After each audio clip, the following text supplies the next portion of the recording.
Dive in. We're diving? You and I. Yeah. All right. What are the Diving. questions? I know that you work with as like a VA. So are you sending emails? Yeah, so we actually just started. Cynthia is just opened up her email, so she wants to start sending emails to people Okay. through direct mail. So, but it's great. I mean, I'm working on all her copy all the time, like editing it and writing some of it and stuff. So, Nice. Cool. yeah, that's Do you good have stuff. any specific questions about email copy or Yeah, dude, I got some questions. you got I them came, listed? I came prepared. Yeah, I did actually. Well, that's awesome. I came prepared. Yeah. Cute. Okay, so were we just jumping in? Yeah. I wanted to start with,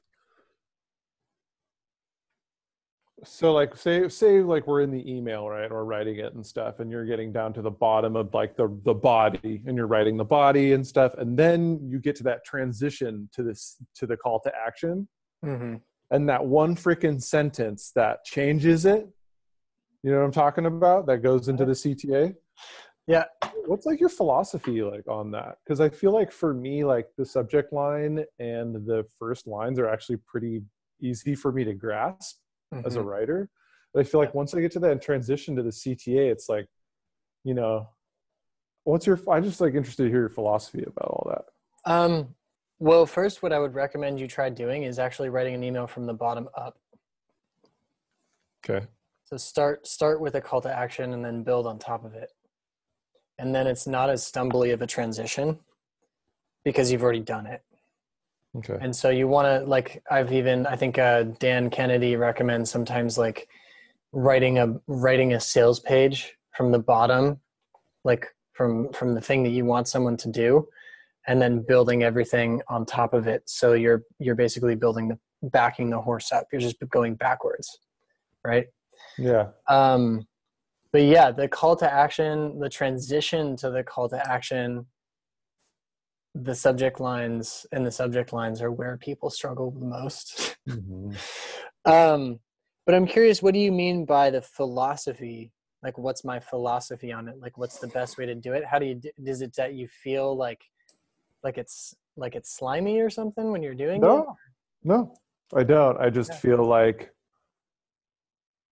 like there's definitely easily, from my perspective and like my working through my stuff when I'm writing, is like feeling like it's not oomph enough. It's not like, it's not like it's not going to grab them enough to get them to the CTA, and it's like might even be confusing. I don't know. That's just something that I came across. So like, I guess my question would be like, how do you make it so your call to action, if you're working backwards, especially, because now I'm totally open to that, but if you're working from your call to action backwards, how do you turn that into the body then, I guess, and how are you like writing that backwards?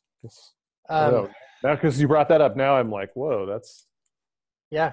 I mean, kind of it's just a bit of like, once you start doing it, it's the things kind of click into place. yeah. Like, you can ask yourself the question, what do they need to believe? What's the state of mind that they need to be in to take action? Mm-hmm. What's that thing? And then you build the process backwards or forwards. I'm the top of the page down person. So I write stream of consciousness. And See, that's what I do too. Yeah. And I feel like if I attempted, and like, who knows, I haven't really gone for it yet. Yeah. So I could be just as effective backwards, but forwards, man, it just pops out of me. So it's like, Mm-hmm. yeah. Well, the thing to think about too is like, what are the types of emails that you're actually sending? So if you're Yeah. sending a straight marketing message, like, hey, cart closes at midnight, better jump on it, these are the things that are happening. That's a pretty easy call, click Totally. here to do the thing, right? But if Yep. you're doing like a story-based email or a soft call to action, which is I think what most people kind of are trying to do. So you're basically just writing an email to set up a different facet of your program or your product, and focusing on one benefit or one result that your program offers, and using that message to just talk about that one little piece, not trying to pack everything into it. Yeah, that's really that's really poignant. You know, I feel like not overloading people, but like doing the one thing. That's really smart. Yeah. Thank you for that. I appreciate that. Yeah. I mean, I call it the rule of one. It's, if you can follow the rule of one, you have a lot of bases covered, which is like talk to one person, make one point, have one call to action, and just keep it simple. What was that? 1.1 CTA? One person. One person, yeah. Yeah. Okay. And so when you get into that kind of mode, when you're just like, you know, I'm just trying to make one point, talking to one person, and I'm really talking to, like, I can talk to different desires and things that they have, or different frustrations that they have, but it could be like you're focusing on one, even like the one point that you're focusing on is this one frustration that they have, and how this tiny little aspect of your product solves that one specific frustration. You can write an entire thing on that.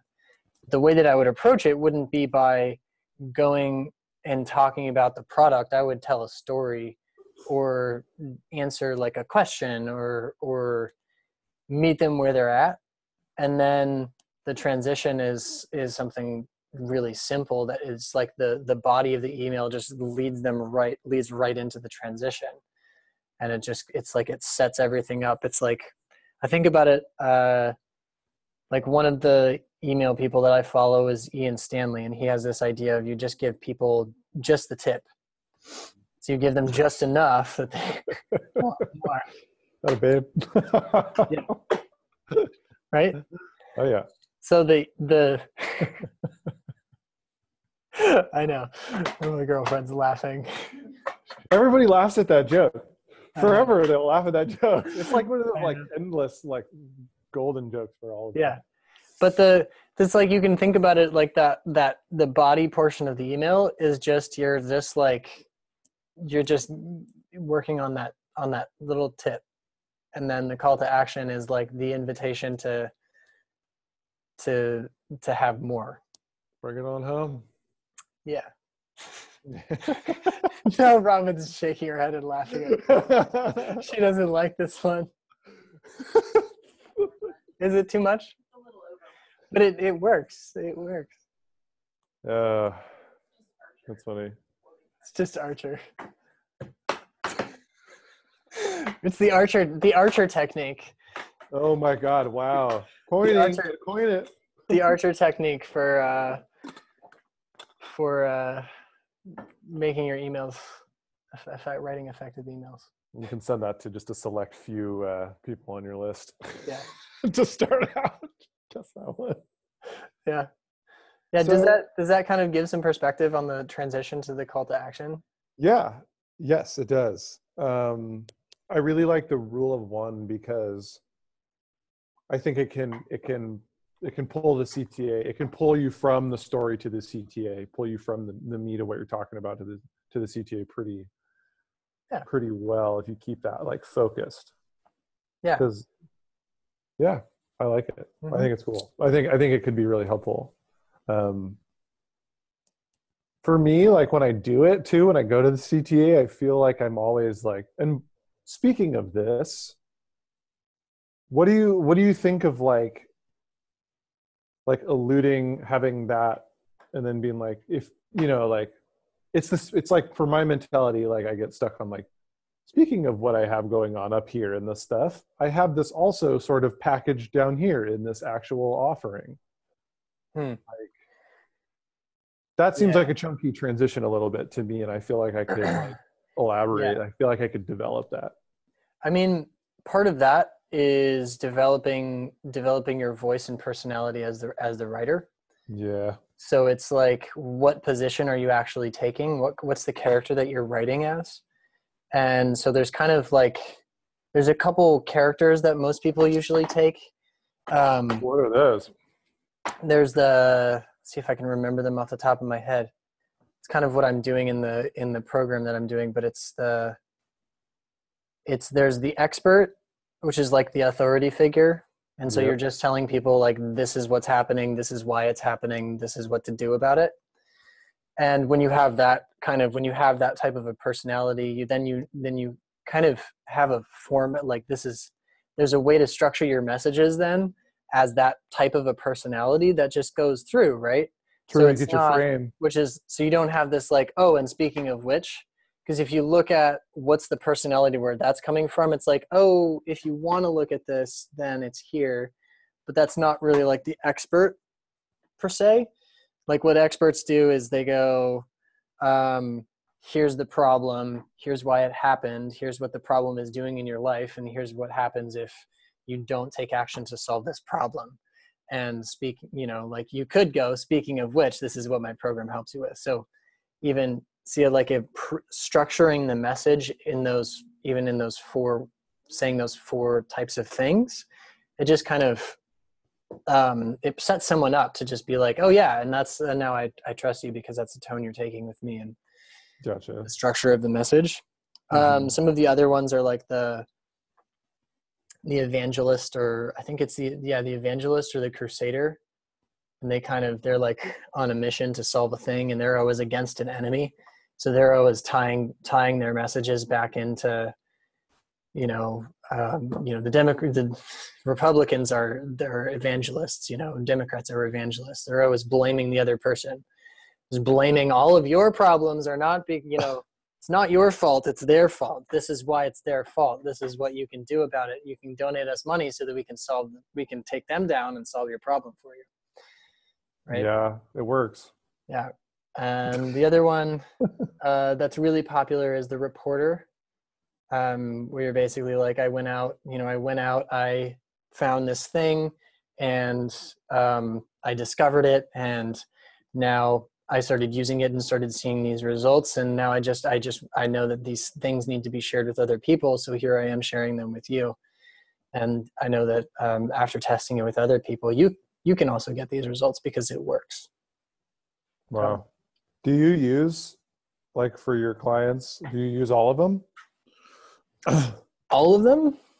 Or maybe not all of them, but a few of those main ones. Do you change it up like that? Or do you feel that like, because you are a certain type of person and you're not changing wildly over, like that you actually fall into one of these categories naturally, so you write from that position?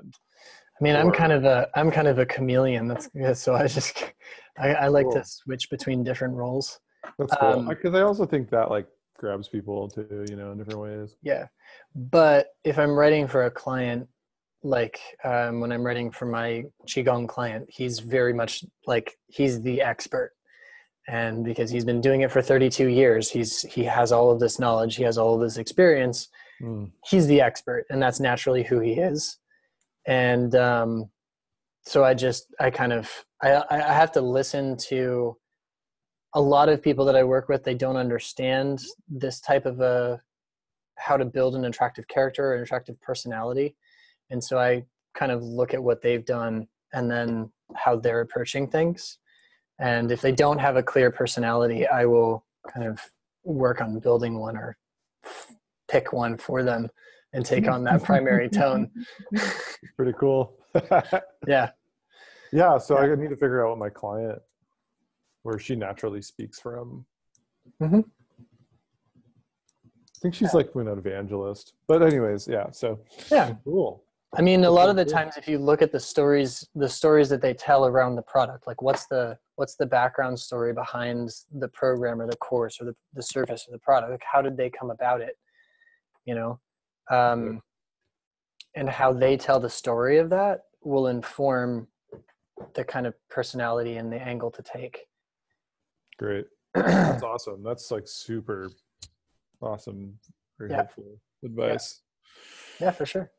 Oh, man. So I had a question about putting your newsletter button all over like on different platforms and different stuff. And like, I don't know, because you were saying like how to also get people on a list as well, because that's important. Like the way that you're speaking to Yeah. everyone before they even type in their email is like step one, right? Or it's a step in there. So I guess like for me, sometimes my mind gets really limited in terms of where to put that sign up button. And like, I'm like, okay, on the homepage of a website. I'm like, okay, that makes sense. There's one. But like, do you have like a laundry list of like places in your mind where like, or like in your experience where you've been like, wow, I can really put this button like here, and I never even thought about that before. And that's another place where we're getting a lot of exposure and stuff like that. Well, one, I would just reframe it from being a newsletter to being something of value. So something of like, nobody really wants to read a newsletter. I mean, do you want to read a newsletter? I know, I just said that word, and you know, old habit. Mm-hmm. I mean, some people still want to read newsletters and do, but really, like, I always think of email, it's like if you go back to how we originally were using it, which was to stay in contact with close friends and relatives. Mm-hmm. And then it evolved into being like work things, and then it evolved into promotional things. So the category that you kind of want to get in is the close friend category. Mm-hmm. That's like what you're shooting for that's the kind of relationship that you want to build with your list. That's like when they get an email from you, they don't look at the subject line, they just open it, kind of thing. Yeah. So in terms of, but places on the site, I mean, what I've been hearing some of the big coaches talk about is not even having your site be a website. It's a one page, you just have a one page gated, you don't even get to see anything on the other side of the gate without entering your email address. So it's a completely gated content site, and they don't get access to anything unless they give you their email address. So it's just a landing page.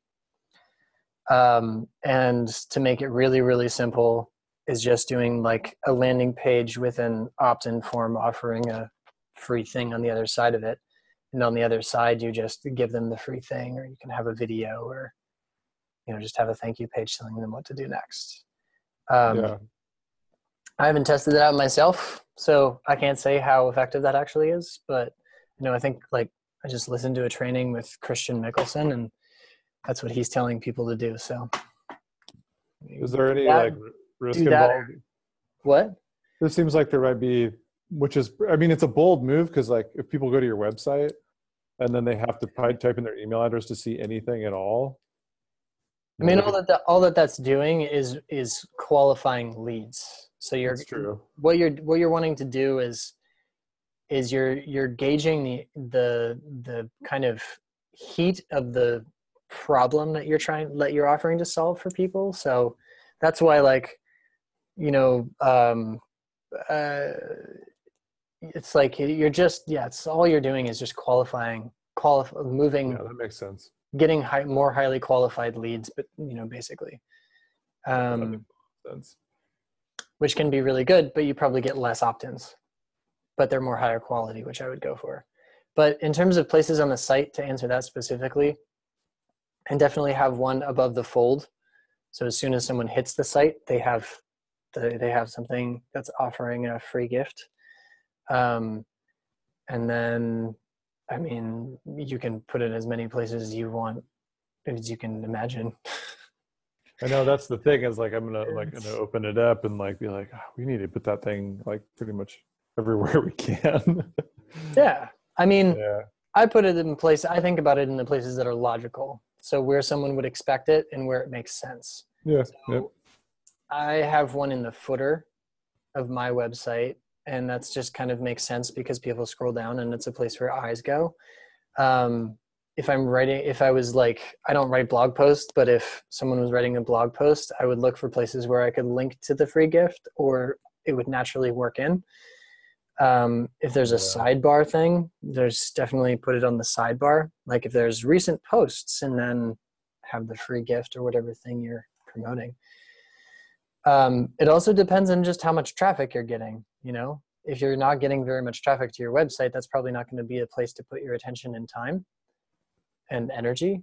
So if you're getting a lot of traffic and not a lot of it is converting to joining into leads, email leads, then that would be a place to look at. So if you're starting out and you don't have a lot of traffic to your website, but you still want people to get on your email, how do you, Chen, go about doing that? I would just make sure that there's a very clear opt-in that someone sees. I think on my website, I have one that's above the fold. Okay. Or one that's like right there. And then I have a scroll mat that comes down when someone lands on it that just offers it. And then I have it on the footer as well. Yeah, I'm gonna go back through yours and check it out. Yeah. Cool. It's pretty simple. Yeah. I don't get a lot of traffic to my site though, because I'm not trying to get a lot of traffic. So yeah. So for the copy of what your freebie opt-in offer is, what's your philosophy around that? Like, what do you want to make sure you absolutely include, and if there's any like do's and don'ts of that sort of copy? I was mostly curious about. Well, I mean, the best kind of free gifts solve some kind of small problem and offer an immediate result. So think about a very common problem that people have that you can solve very quickly for them, but naturally leads into the bigger thing. You don't want to solve all the problems, but you want to give them something that gives them a result, or that they can implement and get a result quickly. The key is quickly, because someone browsing around, you have to consider the mentality of someone looking around on the internet, or where they're going to interact with it, or how they arrive to the place where they're actually seeing it. And so, for example, a Google search, someone who's searching for something on Google is in a problem solution oriented mindset usually. Yep. They're hungry, they're looking for a restaurant, they want to find a restaurant that's going to meet what they want. Yep. Right? Or they're looking for a specific solution. So you want to find something that is that can quickly fulfill that need that they're searching for. A Facebook user is looking to check out.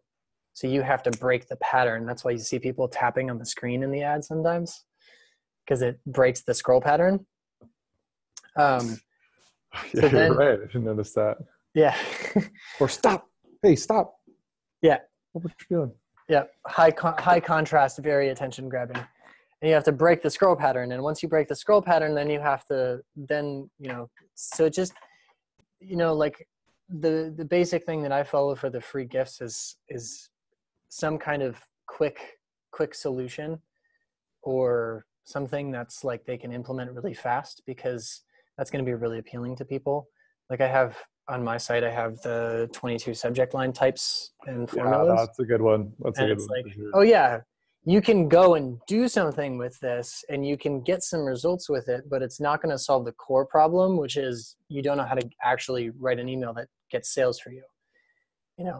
Maybe you can implement a couple of these things, and I'm qualifying the people that are actually have an email list by doing that. I'm qualifying them as having the problem of being able to write subject lines that open. But ultimately the problem that I want to help people solve is to make sales and get clients from the email. So, yep. But I can't solve that in a lead magnet, and I don't want to solve it in a lead magnet, because that's what people pay for. Pay for it. Yep, totally. Yeah. We'll contemplate that in a healing and transformational space. And energy healing, and how that would. Like, give me an example of one. Like, what would be an example of a client that you work with that would need to create a lead magnet? Well, right now we're focusing on working with people who have emotional wounds and emotional traumas that they need to help heal, and an energy healer can help do that. Yeah. But what are they looking for? What's the thing that they're trying to get away from? And then what's the what's the experience of life that they're trying to create or have for themselves. They're trying to get away from physical pain manifesting through their emotional imbalances. And then they're trying to achieve freedom from the pain. So a very simple thing to do is like a free 10-minute emotional freedom or release the pain meditation. Yeah. And simple, especially I like meditations or videos because you get to build the relationship with them, which is really valuable. Yeah. And then encourage them to take the next step. We have a meditation freebie, dude. Yeah. We do on our team, so that's really good. Yeah. So, I mean, the copy then would be really just, we need to make sure that like when it pops up, we would need to make sure that like the copy has the problem and then the immediate results that that could solve.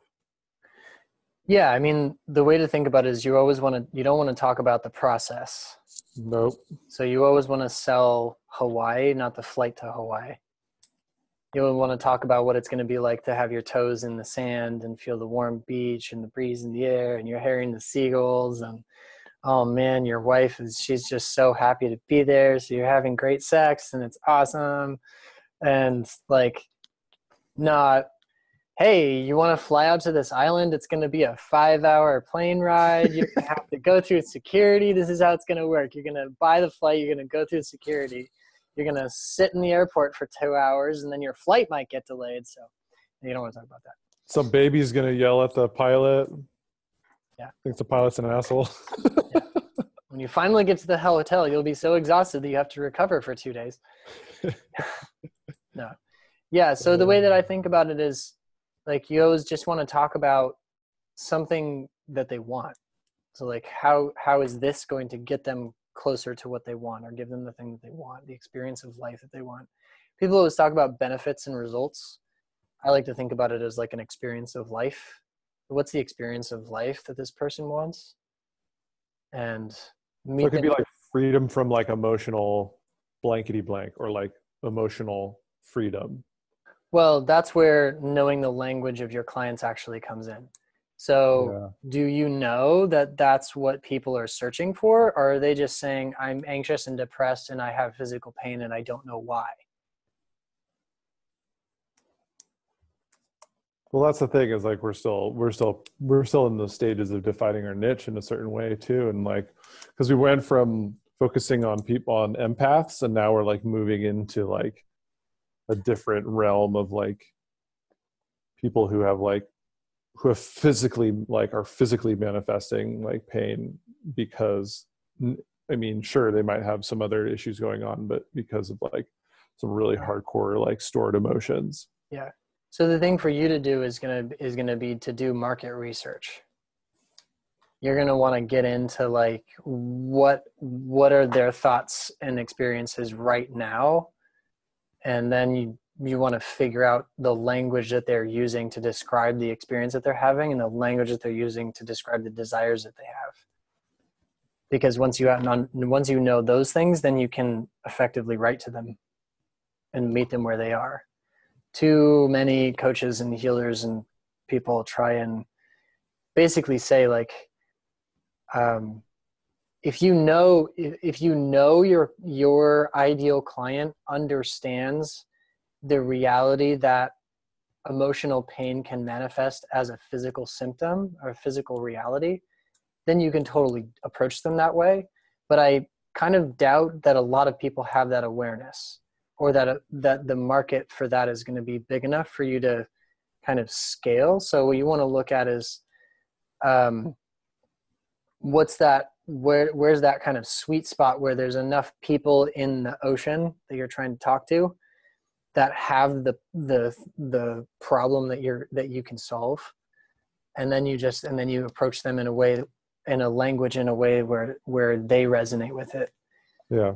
And so then you have to lead them to the realization, lead them to the paradigm shift that basically predisposes them to the product, to your service. So in this example, if I was thinking about how would I take a muggle into the understanding that your emotional pain manifests as physical pain, that's what my entire webinar would be about. And I'd frame it as a secret. And I'd put that entire thing, that one realization, as the entire secret that I would run a webinar around. Because most people don't know that. And so that's just where you knowing who is it that I'm talking to and where are they exactly on the scale of like awareness of their problem and awareness of the solutions. Do you think that, and I know this is kind of deviating a little bit more, just more into the marketing place instead of, all right, you're having your beer, it's cool, all right. Just want to make sure we're still on this, where you want to be at, man. Oh, yeah. So if we were to market toward to empaths, do we need to take a step back and make that ocean a little bit bigger in terms of who we're saying that physical word to? Because oftentimes in the research that I have done is empathic people store tons of emotions because they are identifying with being an empath and identifying with pulling different energies from all over different people, and storing that up in their system. Yeah. I know that, but I don't know if like they know it internally, but I don't know if they know it up here enough to when I'm marketing to them, it leads them through that process. You know what I'm saying? Oh, that's what I would use the market. That's what the message is going to be about. So if I'm talking about, so if I just take the example that you gave and I was going to think about writing an email to an empath, what I would do is I would write it, I would say, the real reason why your shoulder hurts right now, or the real reason why empaths experience so much physical pain. And then I would just go through the logical steps that you just explained of like, you're really sensitive. And because you're really sensitive, you pick up on the emotions of other people. Because you're picking up on the emotions of other people, and you probably don't have the very best boundaries. You start gathering so much, you start like taking on so much energy and all of this energy from people. And all of that energy, if you don't find a way to release it, manifests in your body. It gets stuck in your body. So it's really essential for you to create ways for you to release the energy out of your body. This is what we teach you 5 different ways to release the energy out of your body in the program. Or to back up a little bit, I would go, one easy way to release energy out of your body is to go for a brisk walk out, and just like get outside when you notice you're feeling some pain, and get outside and go for a walk. We teach you 4 other ways that you can immediately release this energy out of your body and ground yourself quickly. So basically all I'm doing there is just describing the situation and leading them to the what is it, like the solution, the realization, the understanding, the thought that I want them to be having. Yeah, the thought, that's right. It. Yep. Mm-hmm. And then I'm giving them a little taste of the thing, just a little, here's a little taste of the solution. And here's how to get more if you want to know more. So. Yeah. That makes sense? Yeah, no, totally. I see it. Now a lot is coming up. It's like, okay, I want to get to work. Because I've done a little bit of market research, like going on the forums. Yeah. Like Well, I mean, like empath forum, and then like going through there and like looking at the language. There's always more. Yeah. I mean, what I would recommend doing is actually talking to people. Oh yeah, the interviews. Yeah. Yeah. Do the interviews. You'll get more from talking to someone face to face than you will going through 10 different forums. Yeah. And it's still really useful to go through the forums and look at the Amazon reviews and find the podcasts and do all of that stuff and listen to the podcasts and, yeah. And I think I'm going to pop Doreen in here. You talked to Doreen, right? I sure did. Well, she's just hopping on. It's Doreen. Hi. Oh, Hi, you're Doreen. muted. I'm going to unmute you. There you are. Hi. Hi. Hi, You don't Doreen. have Hope to be you're on well. video. I just opened it up for you if you want. I'm Yeah. fine. I'm in my office. This is my Berkeley office where I Oh, nice. do my private. So I had 2 chairs, therapy chairs. Oh, that's awesome. Yeah.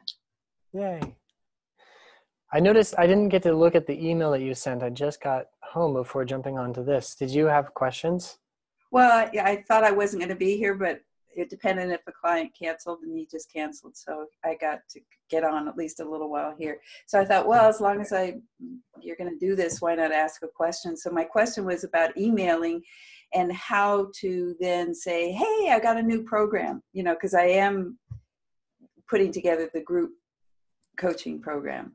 And I have 7 to 8 people who have responded. I just don't know if we're going to get all of them to be able to line up at the same time to come on a group like this, because I do want it to be like a video group call like this, like we are right now. Okay. And I'm going to limit it to 6, but right now I only have 6 people. So I was just wondering, I know what you're doing is saying, hey, there's this new group. But, and I've done that 2 times in the last 2 emails, but pretty soon I'm going to have to say, here it is, folks. Or do you just say, here it is to the people that have responded? Yeah. I mean, just from what I would do, because it kind of depends on the relationship that you have with the list that you have. And because you've been sending emails and you've already sent 2 emails talking about the group, I would send just a specific email saying, having the subject line being something like details about the group program, or just being really kind of upfront about it. Yay. And then you're just being totally transparent. And I see so many people trying to do all these weird things around it, but you can totally just be, here's all of the details about my new group program. And I wouldn't send every single email like that, but I would send at least one, now that you've sent a couple about it, to just give people that might be interested, the lurkers who aren't going to respond to the email and say, I'm interested, the details that they might need to make that choice to actually respond. And yeah. Okay. I'm working on those details, so that'll be good then. Yeah. Yeah. And what I say when I'm, there's a couple people that I've talked to who are doing they're doing group program launches, but they do a summit style thing. So they grow their list and they get 3,000 people on their list. And then they survey the list, and then they ask them, what are you struggling with? And then they create a group program around what their people respond to. And then 2 months later, they launch the group program. And what I just tell to those people is, just start staying in contact with them like you've been doing, and then keep seeding that the group program is starting. And the closer you get to the deadline, the cutoff, the more kind of in your face you get about, now's the time to solve the problem, and the cutoff date is coming up, and it's time to take action to actually solve this thing that you've been wanting to solve.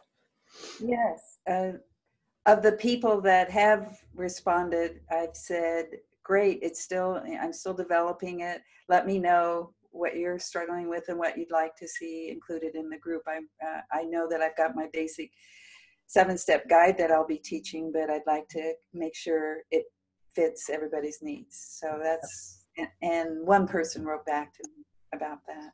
Awesome. The other people haven't, I think they just, they probably just want to sign up because they want to sign up. Yeah. So send them the link to sign up. Yeah. Yeah. Does that answer what you were wondering? Yeah, I just didn't know. I might do, I don't know. I think it might be, even though, so I was thinking about on MailChimp, on the app here, it says you can send it to people who haven't. I don't know where my MailChimp kept crashing. Anyway, it says you can send it to people who haven't opened it. And I thought I would do that this last email on Flow. Yeah. Yeah, definitely. And then this week, the details. I think I will send out details about the group coaching program after I talk to you this week. Okay. Cool. Okay. Yeah. Awesome. Did you have other questions? Max, did you have other questions? We had a few. Yeah. Just a few. For engagement, when you first get somebody on your email list, since we're just starting ours out, I've actually seen a really nice uptick in like people, like when I sign on to someone's email list and I get that first primary email, they're actually really engaging me, and their call to action is asking me like specific questions, sort of just like engaging me that way. Have you found like a lot of success with like, do you like have a certain question that you ask in your first like automation when the person first signs up for your list and an automatic email goes out? Like, have you experimented with that? Have you found like, you know, there's one question over the other that's like really good, or it's just kind of what's? No, I mean, you're talking about questions that get people to respond. Yeah. Especially right in the beginning, you know? Yeah. I was curious. I mean, what I like to do is I like to send an email 6 hours after someone opts in.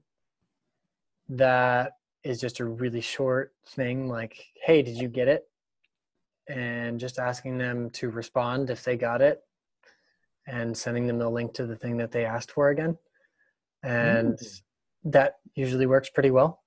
But in terms of a question, I think that's going to be pretty specific to like what the person is that who the person is that you're talking to. Yeah. And the character that you have, like the personality that you're building, the voice that you're building around that, the product of the business. Gotcha. Yeah. Yeah.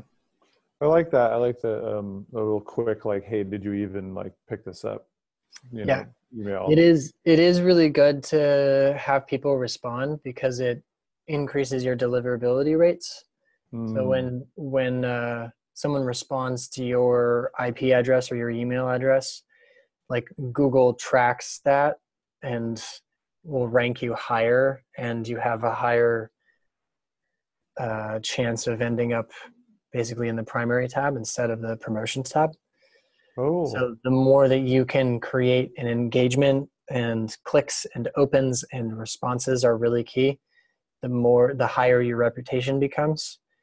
And I think I don't have the hard research on this, but I've heard that if someone responds to an email twice in Gmail, so if you and they respond to an email twice, your email address gets added to their address book automatically, which basically is the equivalent of a whitelist, which means you're not in the promotions tab, you're in the primary tab, which is really good.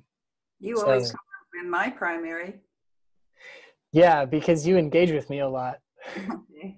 Yeah. Yeah. So I think I'm in the same boat.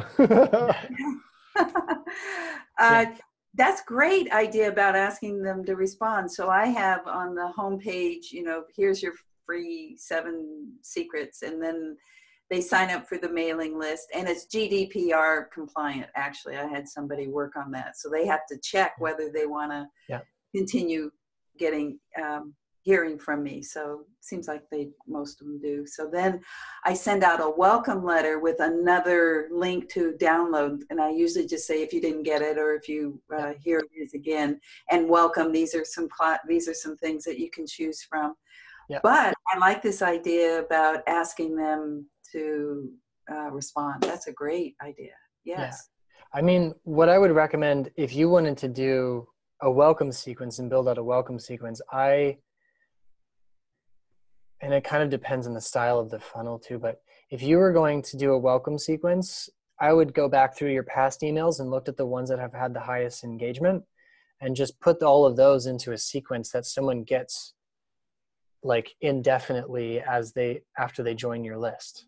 So you just have like they come on and you have all of the best emails that you've sent are being sent to them.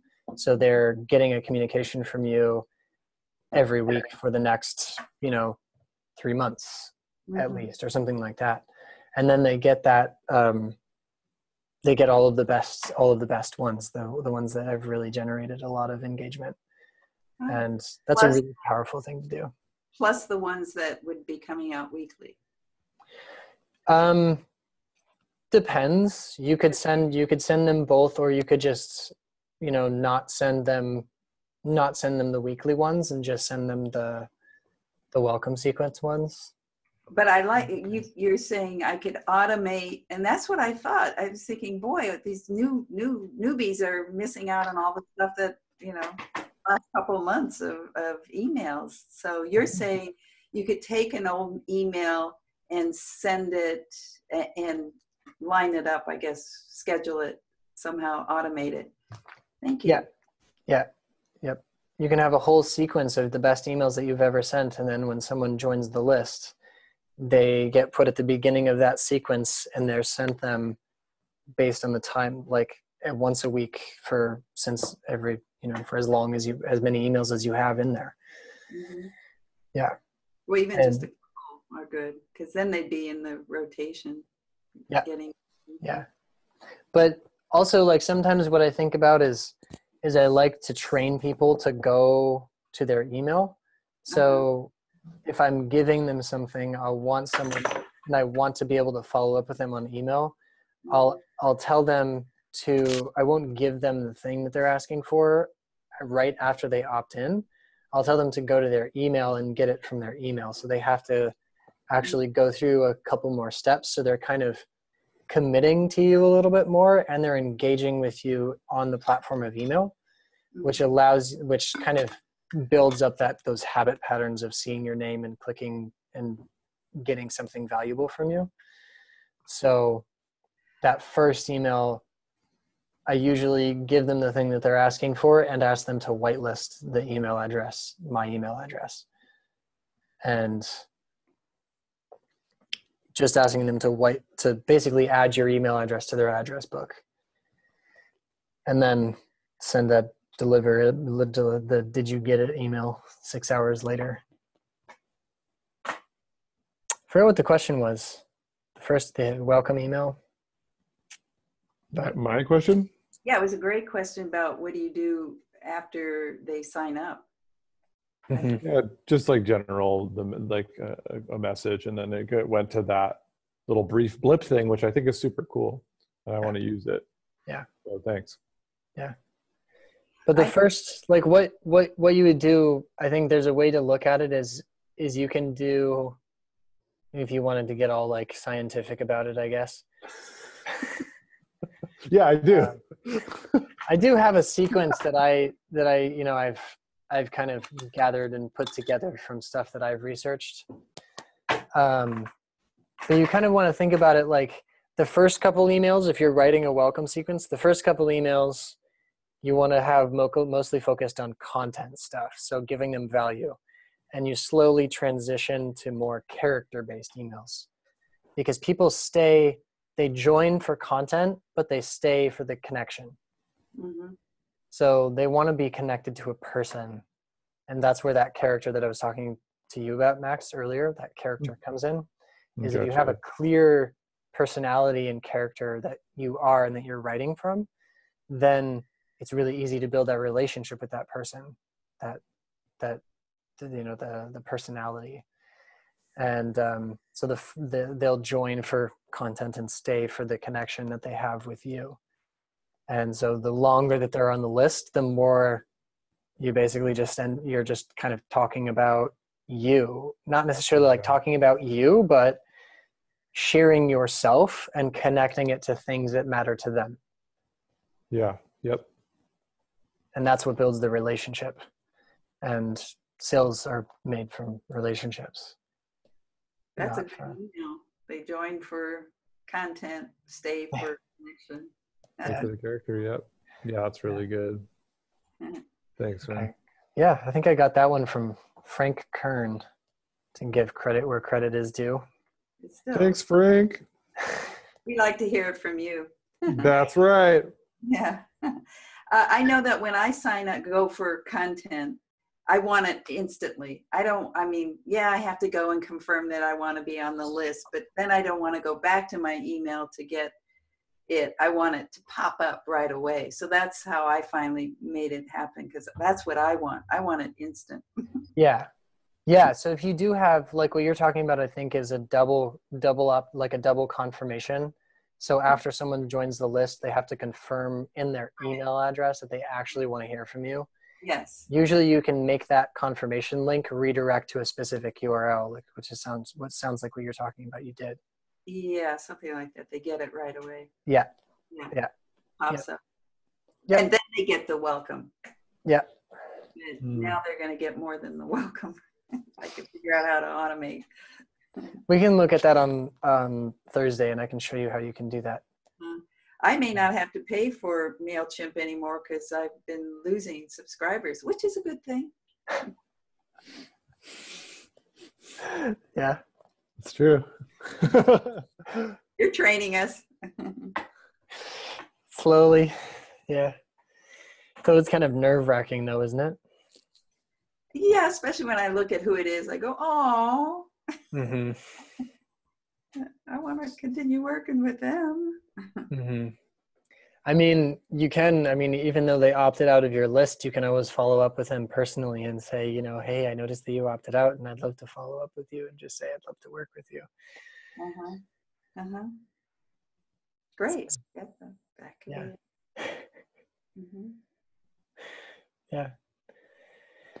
Or you can focus on the people that are there. Mm-hmm. So, Mm-hmm. yeah. I had one more question. Shoot. You got time? Okay. Yeah. What is, and I'm gonna go. So, what's the key to the sell in the email that you think it most often gets missed, or like a couple keys? What do you think people miss when they're going right for that sell, right for that call to action? Well, depends on one of the things that I think people make the mistake of doing is trying to make the email do too many jobs. So the job of the email is you have to kind of set it first. So you have to think about going back to that rule of one. What's the job of this message? Is the job of this message to sell something, or is the job of this message to pre-sell something? Usually it's to set someone up in the frame of mind, to be in the right frame of mind to receive a sales message. So what a lot of people try and do is they try and put a sales page into an email, which if you're in a launch cycle, sometimes you're basically taking chunks of a sales page and putting them into emails. That's okay if you're doing a launch kind of thing. But if you're doing recurring, ongoing emails where you're building that relationship with your list over a long period of time, and you're like, I'm doing this indefinitely, my focus is going to depend on the style of sales process that I have. So if the client's doing free calls, all I want them to do is click on a link and sign up for a session. That's what I want my client to do. She's totally on board. She's like, I would need to do more, get more people on one-on-one calls, the discovery calls. So yeah. So what you're looking for is just ask yourself the question: what is this person? Where are they at right now? And what do they need to feel, think, believe, and do in order to sign up for a call? And then if you want to get advanced with it, think about what's the ideal frame of mind. I mean, it's basically the same question, but it's like, what's the ideal frame of mind? How do you predispose them to saying yes to the program when they're on the actual call? And a lot of the stuff that we've talked about already is kind of like how you do that. Yeah, totally. Mm-hmm. Gotcha. Yeah. One of the things in your emails that I've copied is when you do the 30-minute, you call it a different thing. You don't call it a discovery session or a strategy session. Yeah. That it's tied specifically to the email. Yeah. I just like doing that. Yeah. I haven't ever seen anyone else doing that. I think I'm the only person that you and I are the only people I've seen doing that. I just like it. So. But Max, I do that, and I had a client who then, I want to sign up for this one too. I know, it's the danger. Another free one, only it's called something different. Oh yeah, yep. That's funny. Yeah. Oh my goodness. Yeah. So awesome. Was this helpful? Yeah, I have a question. Big time. I want to take 1 minute. We have a couple more minutes, and I want to jump off relatively soon. But Okay. I did want to take a moment and see, Max, I am leading a group program to go deeper into everything. And I'm just curious if you'd like to hear more about it. I'd love to share a little bit more about it with you. If not, totally fine. Yeah, you can send me information. I'm not sure about the commitment I can make right now, but I'm always open to seeing it. Awesome. Sounds good. Yep. I will do that. Thanks, brother. Well, Doreen, you had a question? Maybe not for now, but how do you grow a list? That's all. You grow a list. Yeah. So just a topic going forward that we haven't talked about yet. So that's all right. Yeah. I mean, that's like, there's so many different ways that you can grow a list. Like, it kind of depends on, like, are you wanting to grow a big list really fast? You can run Facebook ads to your lead magnet and just have a plain simple opt-in page and run like $10 a day to a Facebook ad that directs people to a lead magnet, and just have that kind of running in the background. And that'll slowly build a list. One of the other ways is to have something like a Russell Brunson style, like Russell Brunson is an internet marketer person, and you can do a Facebook ad to a like free plus shipping offer, something that's really that's kind of free or valuable, and then it's free. And then you can offer them multiple upsells after they say that they want that thing. And then it allows you to spend a lot of money on Facebook ads. So you can just send a lot of people to that page and you can grow your list really fast that way. That's a lot of work though, to do something like that. You already have a book though, so you could potentially offer your book for free. You could offer your book, if you have an ebook version of your book, you could offer it for free, run a small little Facebook ad to it, and just make it really clear that it's the ebook version of a $20 book. That's a really good thing to do because you're giving someone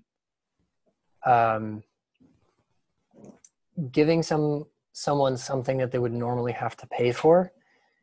So it's not just this kind of, a lot of people do these ephemeral lead magnets where it's just a free thing and there's no value attached to it.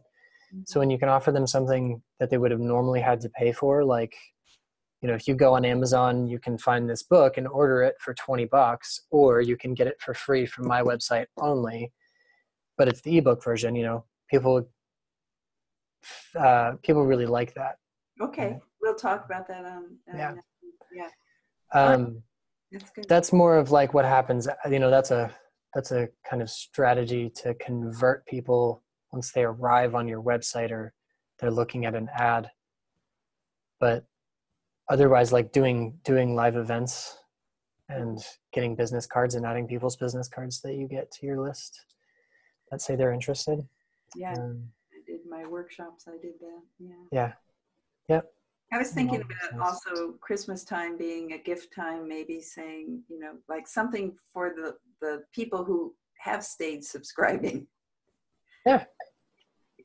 Like giving some kind of gift. I mean, if if you set up your book as a offering, then you can offer the book to the entire list. We're almost done. Okay, we could talk about that. Yeah. Christmas. So Okay. thank you both so much for Thanks. showing Thank you, up. Chin, so much. You're awesome. Dude. Really appreciate all that. Yeah. All the information you gave. Of course. Doreen, it's great to see you. Yeah, good to see you too, man. Yeah. All right. Alrighty. Bye, Max. I'll see you Bye. this week, Doreen. Yes. Okay. Bye. Bye. See you at the end of your